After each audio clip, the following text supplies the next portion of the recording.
ভারতীয় গায়ক অরিজিৎ সিংয়ের প্লেব্যাক থেকে অবসরের ঘোষণা রেশ কাটতে না কাটতে তার গ্রামের বাড়িতে হাজির হয়েছেন বলিউড অভিনেতা আমির খান। ভারতের পশ্চিমবঙ্গের মুর্শিদাবাদ জেলার জিয়াগঞ্জে অরিজিতের পৈতৃক নিবাসে আমিরের এই আচমকিক সফর নিয়ে বিনোদন জগতে শুরু হয়েছে নতুন গুঞ্জন।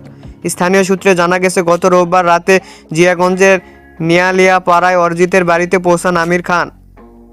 আজিমগঞ্জ জিয়াগঞ্জ পৌরসভার চেয়ারম্যান প্রসেনজিৎ ঘোষ এ সফরের বিষয়টি নিশ্চিত করেছেন। তিনি জানান, রোববার রাতটি অরিজিতের বাড়িতেই কাটিয়েছেন আমির। সোমবার রাতে তার মুম্বাই ফিরে যাওয়ার কথা রয়েছে। আমিরের আগমনকে কেন্দ্র করে অরিজিতের বাড়ির চারপাশে নিরাপত্তা ব্যবস্থা জোরদার করা হয়েছে।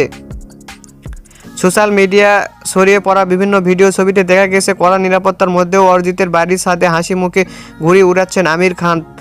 তার প্রিয় তারকাকে এক নজর দেখতে পার্শ্ববর্তী বাড়ির ছাদগুলোতে ভিড় জমান স্থানীয়রা। আমিরও হাত নেড়ে ভক্তদের